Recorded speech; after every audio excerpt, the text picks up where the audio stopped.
Quelles sont les peines encourues selon le code pénal sénégalais par les membres de la Légion d'intervention de la gendarmerie que nous avons identifiés qui ont participé hier à l'arrestation arbitraire puisqu'illégale de M. Sonko?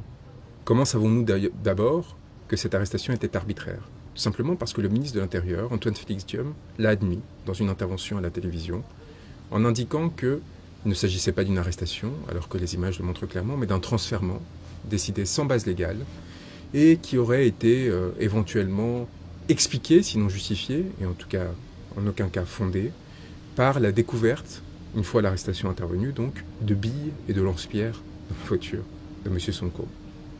10 à 20 ans de détention à des travaux forcés. Voilà ce qu'encourent les membres de la Légion d'intervention de la gendarmerie. C'est l'article 334 du Code pénal sénégalais.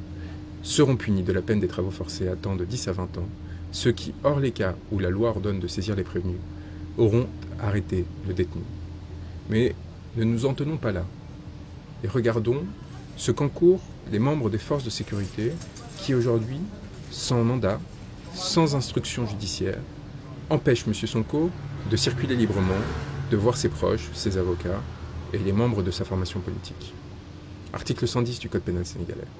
Les fonctionnaires publics chargés de la police administrative ou judiciaire qui auront refusé ou négligé de déférer à une réclamation légale tendant à constater les détentions illégales et arbitraires partout où elles se déroulent et qui ne justifieront pas de les avoir dénoncées à l'autorité supérieure seront punis d'un emprisonnement de 5 à 10 ans et tenus de dommages et intérêts.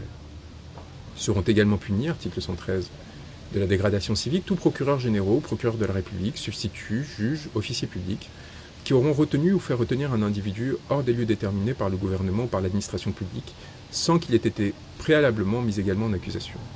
J'invite tous les Sénégalais à se rendre auprès du domicile de M. Sonko afin de relever les identités des membres des forces de sécurité qui, de façon illégale, l'empêchent de circuler librement, les prendre en photographie et prendre tout élément permettant de les identifier, et également leur faire lecture de ces articles de la loi sénégalaise, c'est-à-dire de l'expression de la volonté du peuple souverain.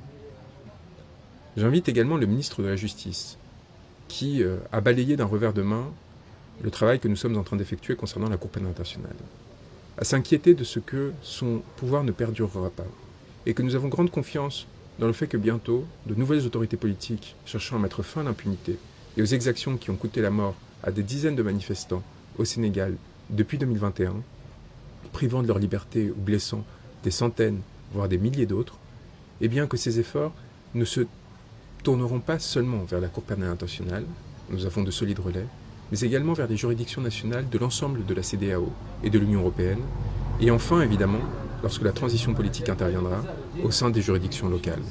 Et qu'à partir de là, ces inquiétudes devraient être un peu plus prononcées, car en tant que garde des Sceaux et ministre de la Justice, il a une responsabilité directe dans les exactions qui viennent d'être commises.